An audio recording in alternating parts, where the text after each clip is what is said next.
Hello. Hi. Judith here from Omega Outdoor Adventure. Kind of been missing doing the sort of videos and stuff from lockdown, which is really weird.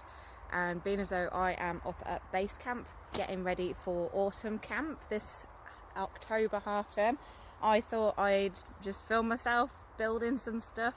It's kind of the first time I've really tried doing any sort of wood joinery and building stuff with a little bit more technicality than just tying logs together. I can tie plenty of knots, but I'm actually practicing a lot more woodwork with sort of axes, saws and the knives as well in the run up. We are doing a survival week for the October half term, and in the spirit of that we wanted to sort of prep base camp to allow us to do that. Really, there's going to be a lot of primitive fire lighting, there's going to be back to basic den building, lots of rescues, and a lot of progression for the kids from the sort of bushcraft that we normally do with them. It's lovely that we have so many returners, and we want to make it a bit more exciting for them and give them the chance to be able to build on what they've already learned and the skills that they've already picked up with us to take it to the next level, really, which means that we've got to take it to the next level too. We're also lucky enough that we are based up at Buzzards Valley, whereas we used to be based at the school in Tamworth. So because we're up here, we have the sort of awesome perk that we can put more sort of permanent stuff in. Obviously with the school we had to put it on the field and then take it off again at the end of every camp. Now that we're up here, we were sort of more able to create a real base camp rather than the up and down. So for this summer, because it was such short notice that we were going to run one, which we're really grateful that we did, it was fantastic. We didn't really have time to build anything or work on the base camp that we put in from autumn last year. So taking the opportunity while the weather's still pretty good to get some stuff started. So first thing I'm going to do, now that I've sort of cut up some wood, is I'm going to build a wood sawing table. So instead of having to bend down and cut all our wood for all the fires we're going to be having, we'll have somewhere to actually cut it at waist height, which is really going to save the backs. So I've already been down and around and collected a lot of wood and cut some up into the right sort of shapes. And what I've done, if you can see that, is I've laid them out on the floor. So I'm going to have 3 sort of A-frames going on that we can rest the wood on, and then we're going to saw the wood off of there. So there's a few different versions of these sort of wood sawing tables that I've seen built. Some of them are staked into the ground, some of them are movable, some of them are just tied, some of them are done cutting notches into the wood so you can actually join it together and it holds. I've decided that I'm going to build one that isn't staked so that we can move it around if we want to. For instance, if it's raining and we want to cut up wood and keep it dry, we can move it under the shelter, which means I'm going to need to build cross beams on it as well. But I do like the idea of doing the joinery so that it's not so reliant on my awesome knot tying skills, which any of the guys that have been doing the raft build or the buggy with us, I'm sure they'll tell you how good it is. So first thing I've done is I've laid out my 3 A-frame sections, and I've sort of measured out how high I want it to be off me. I'm not the tallest person, so that should be all right for any kids that we decide that we trust to let have a go at sawing wood too. And to do the joinery, I need to cut a notch out of each of the 2 branches, and I need to make sure that they're angled in the right way. I tried doing it on Sunday and ended up with it being cut so that it would be like that, when actually what I want is for it to be like that. So lay them out first, make sure you've measured it to you, and then we need to cut a line, sort of mark a line. You can do it with a pencil if you want to, where we're going to be cutting into the tree so that we know we've got the right angle. So I'm going to do this one on here. So I'm measuring how big the other tree is, where I want it to fit in, and I'm just going to mark it. And that's going to be the same on both trees.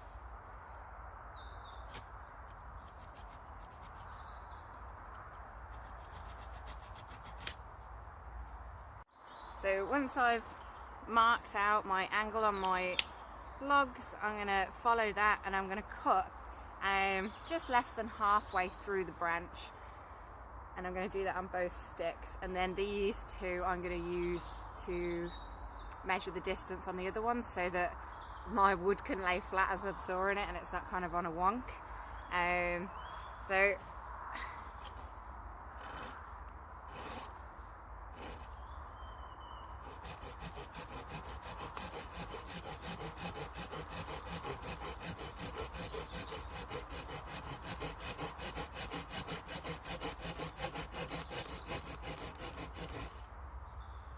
about halfway.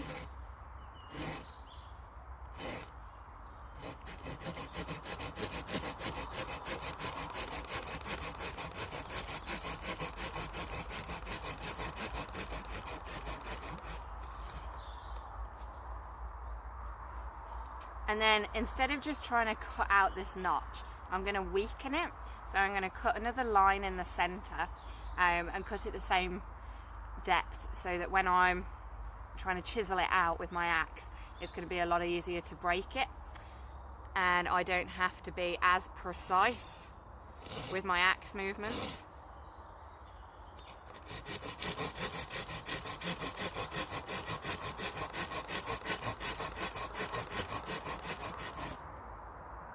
About there.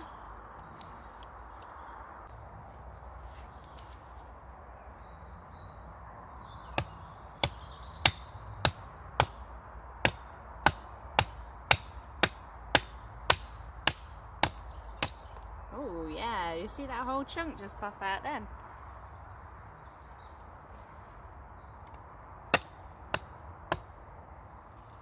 Let's flip that over.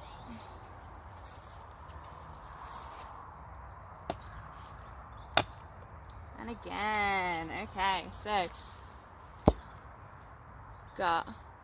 probably gone more than I wanted to through that, so I need to do less of a notch in the second one, I think.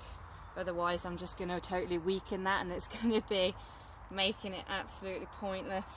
Also need to remember which end's the bottom end, because I'm going to cut this down, because I don't want so much sticking out of the top. But I'm going to do that when my notches are done.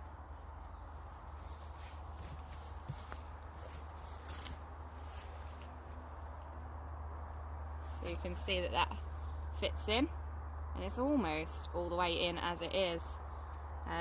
So I'm just going to do a shallow one, just to make the side of this one flatter so that it sits better.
So with my 2 notches, in theory these fit together,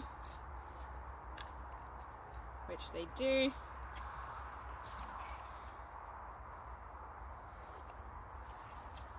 And that is going to be my first A-frame. So now that it's joined, what I can do is I can use a square lashing to tie this together. I'm just going to shorten these off first though. So I'm probably not going to be cutting logs sort of bigger than that. So I'm just going to leave enough that those are going to sit nicely in the top here. And then I'll use this one to measure out the others. So I've just got some thin cord. I'm using cord rather than the paracord. It's still very strong, and I think it's fine for what we're using. If I wanted to build one that was maybe going to be left up year round, probably use paracord because it lasts a long time. So for my square lashing, I'm going to do half of my cord and I'm going to go over the top log. I'm going to go under the bottom one and back up, cross it over, and we're going to go under again. The aim is to keep this as tight as possible.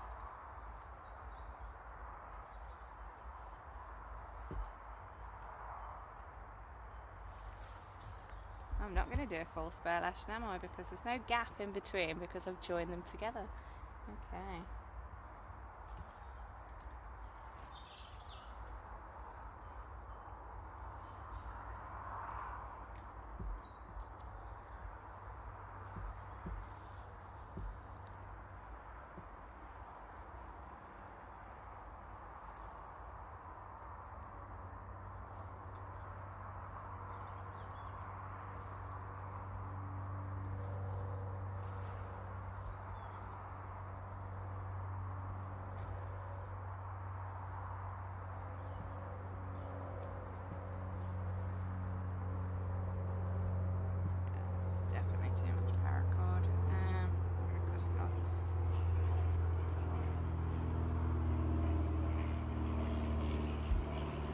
Finish, reef knot, left over right, tuck it and pull. And then right over left, tuck it and pull.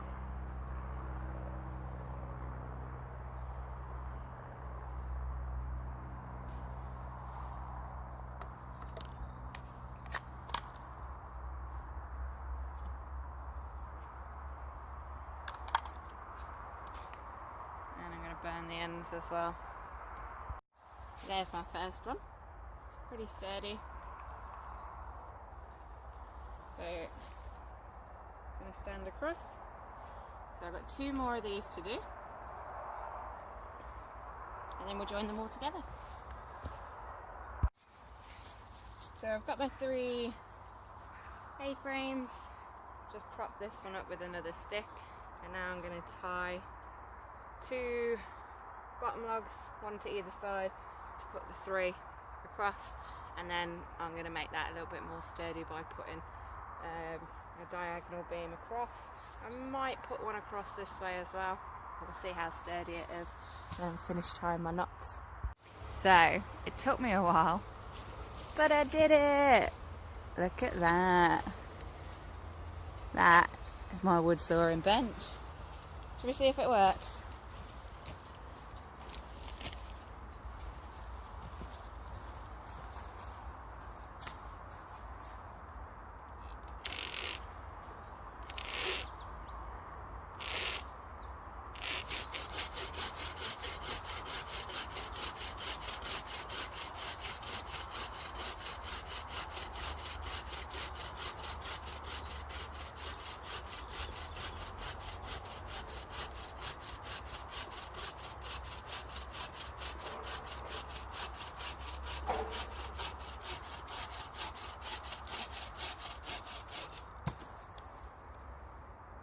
Success! I am rather happy with that. That means I've not been put off from making more things. So, I wonder what's next.